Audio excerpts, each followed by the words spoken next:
So we have a little bit introduction about electromagnetic waves, and we learned there is some problem with Ampere's circuital law. So that we will see later what is that problem. But just to remove that problem, he that means Maxwell introduced a new type of current, that is displacement current. So this we will see in a few minutes time. But another important thing is that his discovery or his conclusion that light is also an electromagnetic wave. Light is not normal wave, light is also electromagnetic wave. Maxwell's work thus unified the domain of electricity, magnetism and light.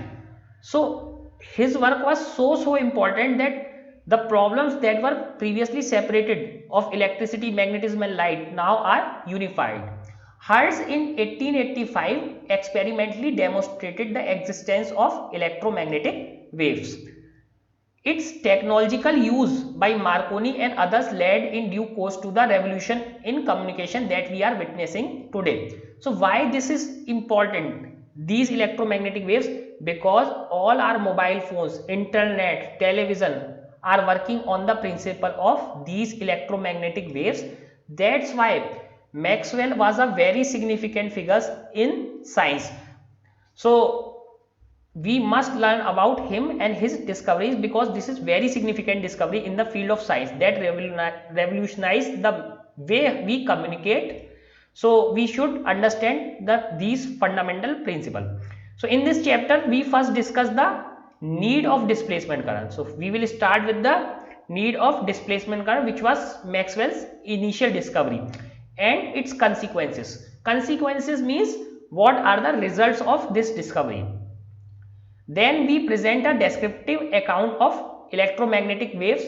After that we will learn about different type of electromagnetic waves, light and X-rays and all those waves we will learn. The broad spectrum of electromagnetic waves stretching from gamma rays wavelength 10 to power minus 12 meter to radio waves wavelength 10 to power 6 meter is described, that we will learn in this chapter. So first of all we know what is the wavelength. So the distance travelled in one oscillation, the distance travelled in one oscillation is called a wavelength. So here in this chapter we will see what is the shortest wavelength. Shortest wavelength is gamma rays and the distance travelled is around 10 to the power minus 12 meter, that means much smaller than an atom. This is a distance smaller than an atom. And if we see the radio waves, so radio waves, let me write RW. So what is the wavelength for radio waves? Up to 10 to power 6 meter. So almost the size of earth, almost the size of the earth, because radius of earth is 6.4 into 10 to power 6 meter. So if we calculate diameter, so this is 2 of this, so we get 1.28 into 10 to power 7 meter. So radio waves can be as large as the earth itself. So we will learn about these type of rays from smallest to largest. And why we are learning? Because these are fundamental to understand the next chapters, or even I say next part of this physics. Physics part 2 is completely based on these electromagnetic waves. So first topic is displacement current.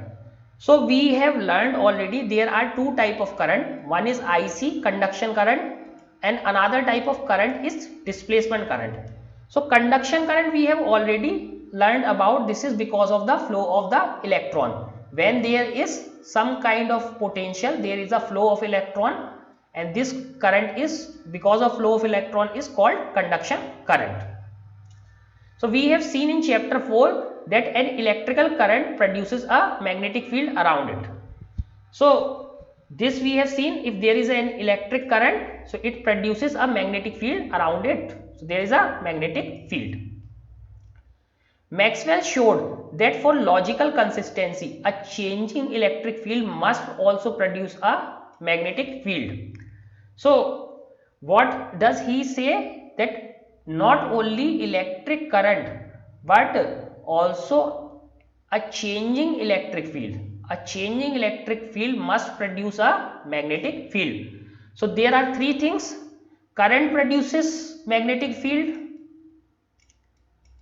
We have learned this in chapter 4. Current produces the magnetic field. In chapter 6, what we have learned, if there is a magnetic field that is time dependent, that produces electric field. And our all the discoveries of these electrical generators and all these discoveries are based on this principle, that magnetic field is generating, that is producing a electric field.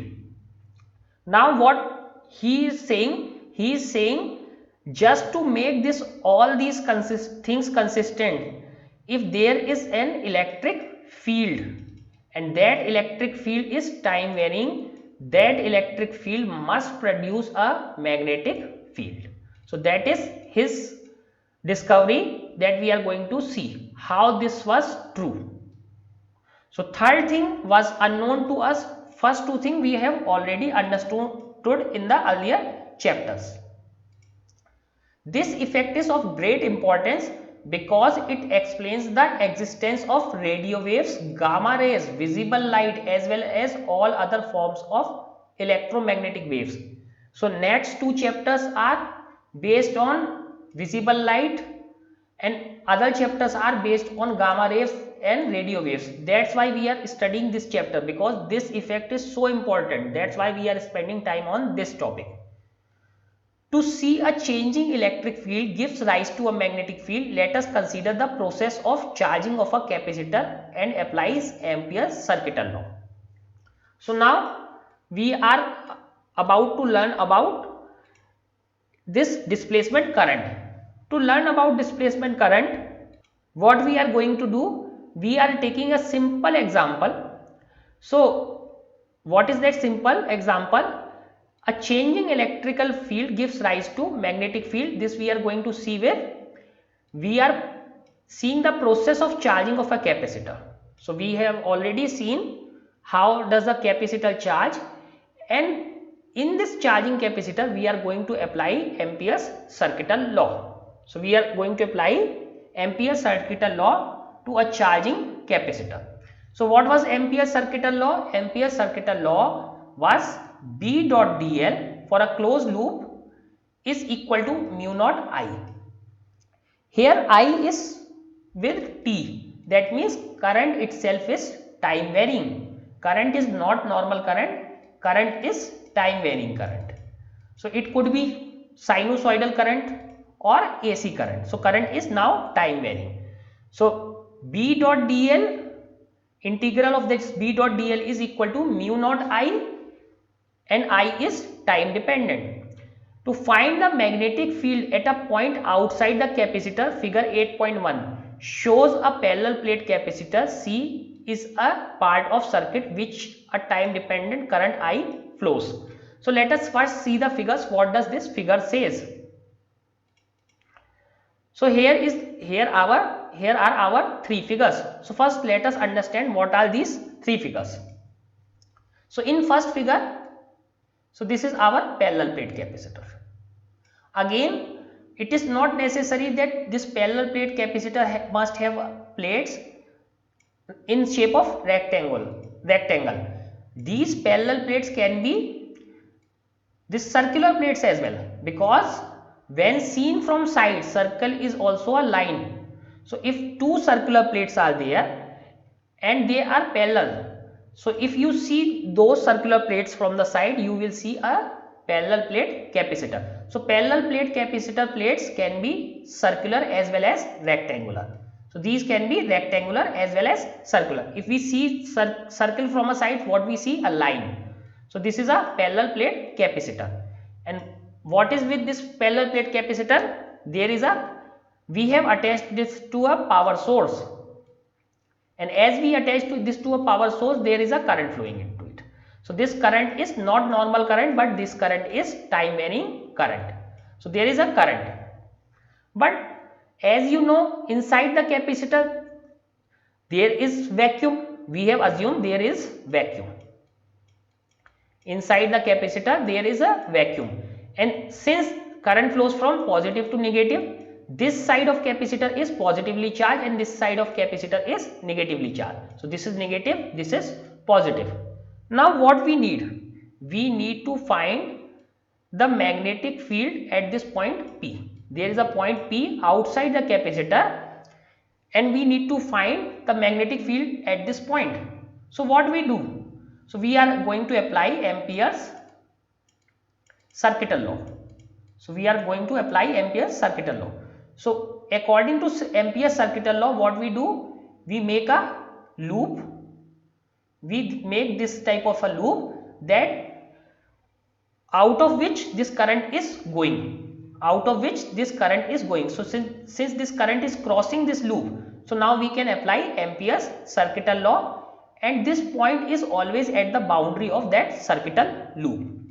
So we have applied Ampere's circuital law to this first figure. So what is Ampere's circuital law? Ampere's circuital law is B dot dl is equal to mu naught IT. And how did we do that? So outside the capacitor we had this point and we make a circular loop and current is passing through this circular loop. So current must be crossing this, the circular loop or any kind of loop that we have made. Only then we can apply the Ampere's circuital law.